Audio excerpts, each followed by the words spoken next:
Hello and welcome to the Sisters for Fitness Wellness Show. I'm Stephanie Gaines-Bryant. My guest today is Dr. Deborah Norris. She is the CEO of the Mindfulness Center and author of the book In the Flow. Welcome, Dr. Norris. Thank you so much for having me today. Pleasure. Dr. Norris, mindfulness is everywhere.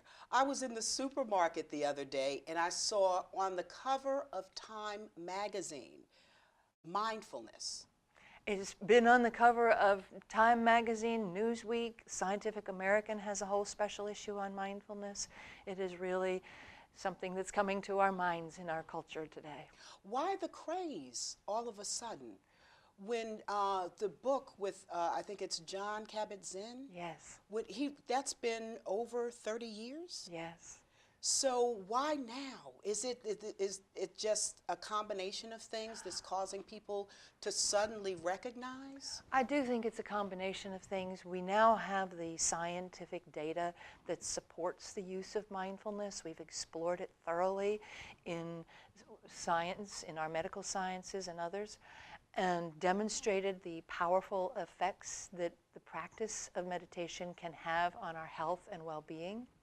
And I also think that it's timely because of what's going on in our culture these days. We have all these technologies that have our minds bouncing around from one thing to another, that have us multitasking and lack of focus on any one thing. You know, you pick up your cell phone and there's 20 different messages beeping at you. Whereas mindfulness is the antithesis of that. It's a remedy for that. It's a practice of slowing down the mind, remaining focused on just one thing for a period of time, and then even letting go of that point of focus and simply being in an open state of awareness. And our culture has changed so much now that it just doesn't support that type of mental activity. So we've taken to the practice as a way, as an antidote, as a way to remedy the effects that this high-paced culture has on our brains. So the definition of mindfulness is just slowing it down, becoming aware, being a witness? Yes, well, there's two things. There's meditation, which is the practice, and then mindfulness, mindful is what you become. Just like working out at the gym, the weightlifting is the practice. Strong is what you become. So if you practice meditation, you become mindful. How do you know what to do? Because there are several different types of meditation. How does mindfulness meditation differ from other types? Okay, there are many different types of meditation, and what they all share in common is the use of a single point of focus to begin to still the mind. And then what varies is what we use as that point of focus. So in transcendental meditation, they use a mantra, a mentally repeated series of words or sounds. There's other things that you could focus on, a tone or chanting. Some people use a candle or some external object to observe. And in mindfulness meditation, what we observe and what we find is now working as the impetus for improved health is focus on sensations that we experience coming from within our own bodies. So what we notice, we're sensing.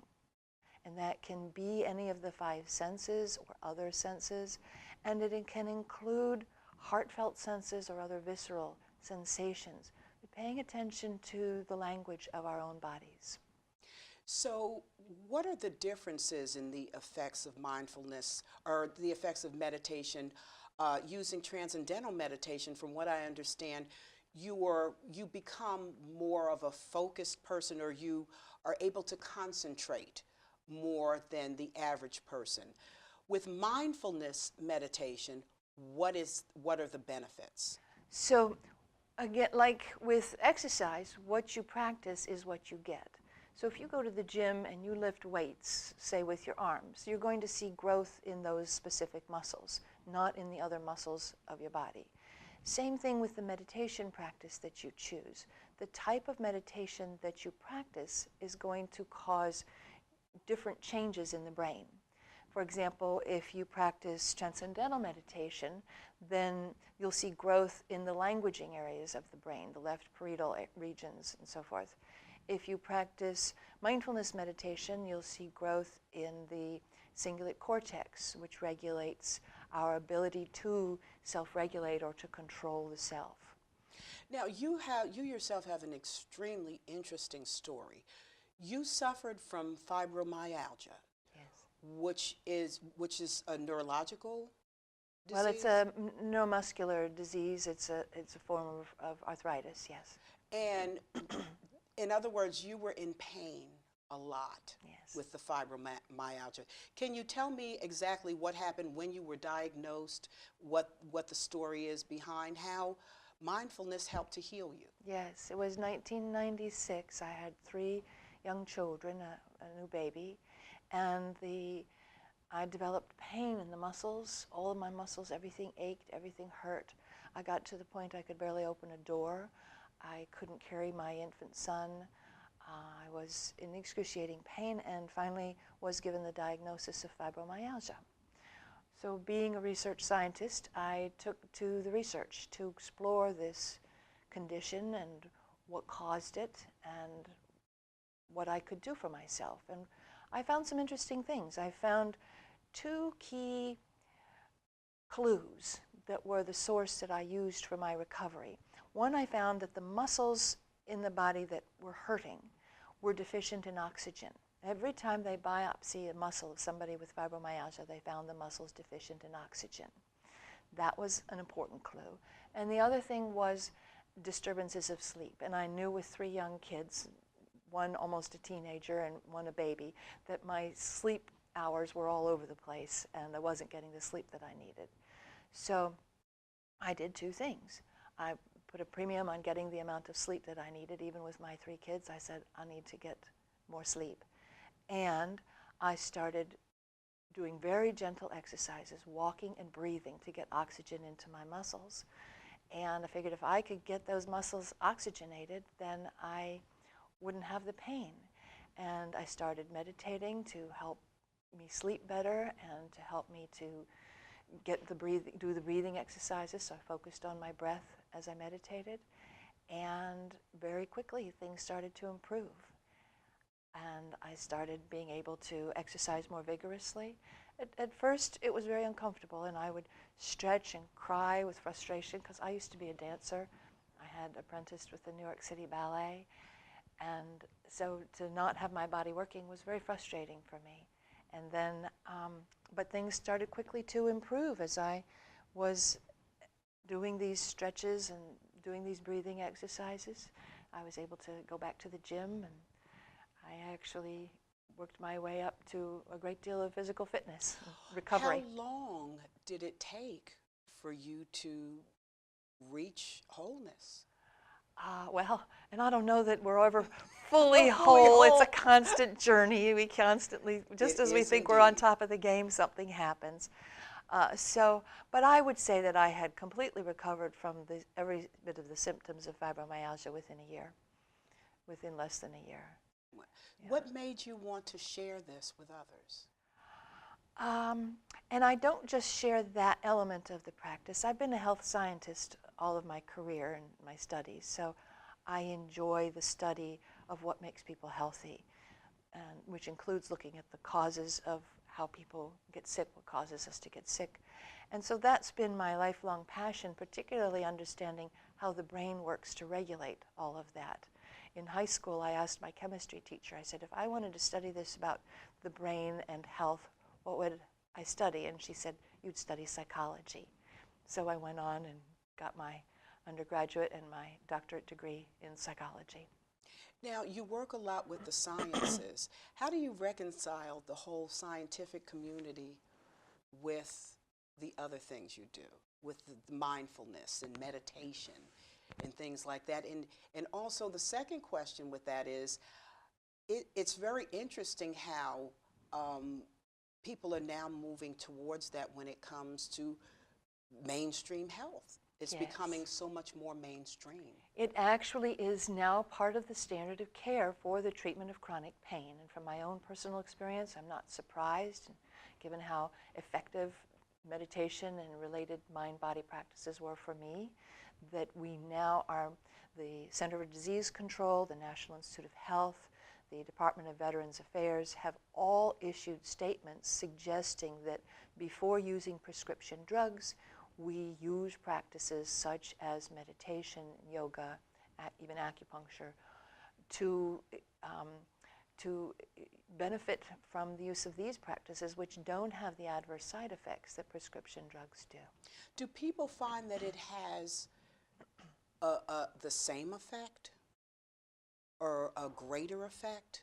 From the drugs? Yes. Well, the truth is, any psychoactive drug is only able to be effective because we already have a system in our brain, in our body, for that to occur. So we have what we call endogenous opiates, little chemicals in our brain and in the rest of our body that are very similar to opiates. And what meditation and even yoga are able to do is activate these biochemicals that naturally occur within our body and have the same effect as drugs such as opiates and benzodiazepines. So when we take codeine or more potent drugs like morphine and even OxyContin, those drugs are acting on a system we already have in our bodies. So what actually Candace Pert was researching back in the 1980s is how do we activate these receptors naturally through exercise, through meditation, through our own mental gymnastics. We can activate these and have the same wonderful, pleasurable, healing effects. Do we have enough data now proving the success of mindfulness? Has there been enough research done, enough studies of large groups? Yeah, done? And that's a fascinating question, because when is enough? Apparently we have enough to change the medical standard of care so that doctors and large medical institutions are now encouraged to prescribe these practices for the treatment of chronic pain. So in that case, I guess legally we could say that's enough. Do we have enough to convince people to begin exploring these practices? That is a different question, because it's a very personal question.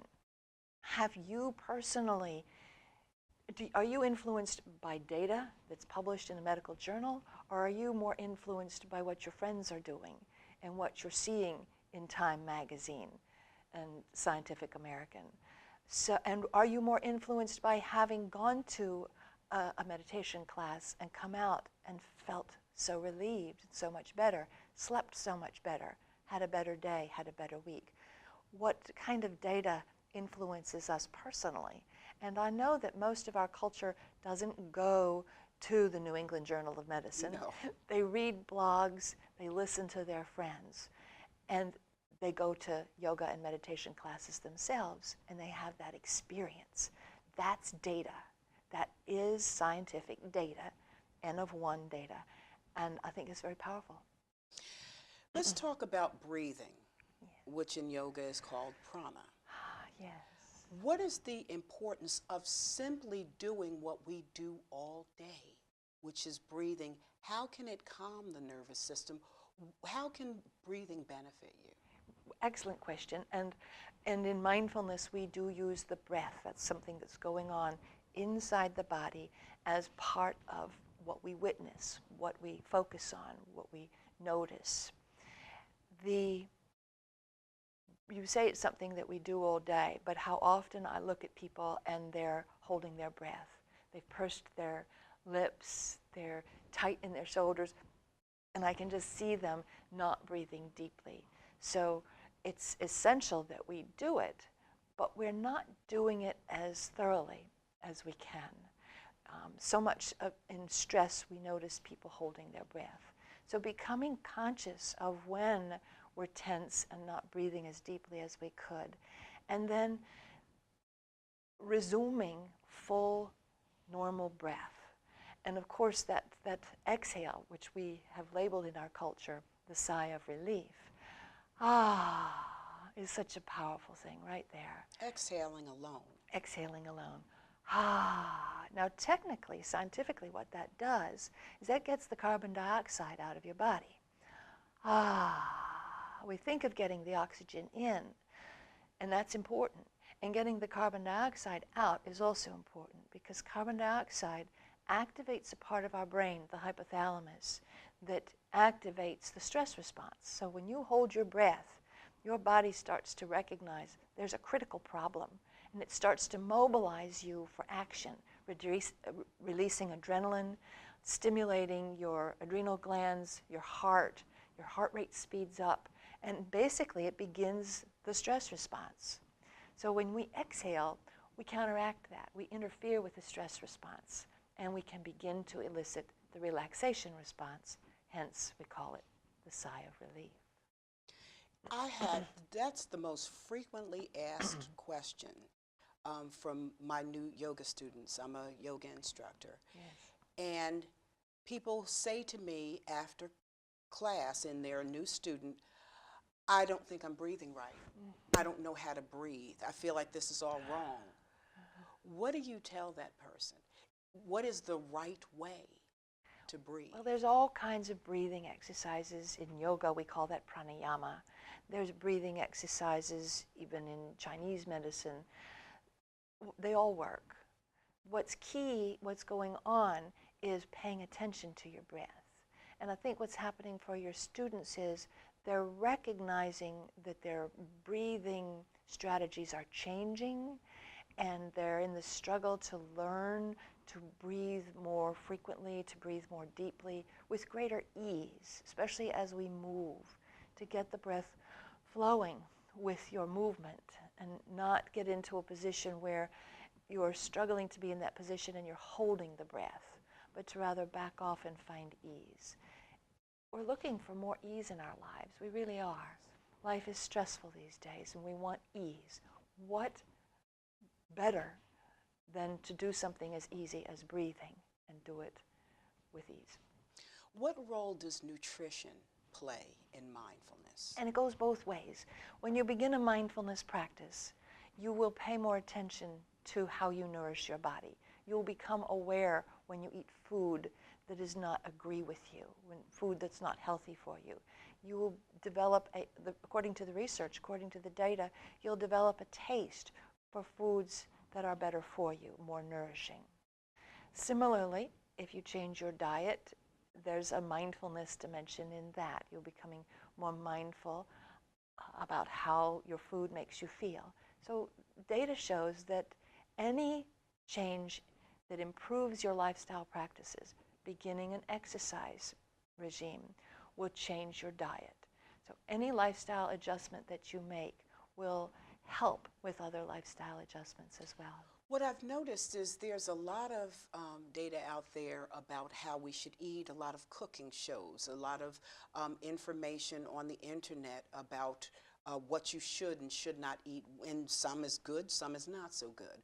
But there's not a lot of talk out there about another thing, which is hydration. Ah, yes. Making sure that you stay well hydrated. Yes. Can we talk about well, that? Yes, and I say you could go for maybe even 30 days. People have fasted for over 30 days and been okay, but you can only go for about a week without water, and you can only go for minutes without breathing.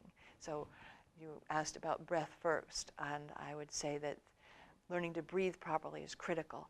And then what else can we do for our health is making sure that we're well hydrated. Kids in school these days are not given the opportunity to drink the amount of water that they need to be healthy because they can't get up and take bathroom breaks. They're not invited to have water on their desks. So we grow up as a culture that's dehydrated, and we get used to this. And that takes a great toll on how our brain functions, how all of our organs can function. We need to be hydrated. Why does it take a toll, not getting enough water?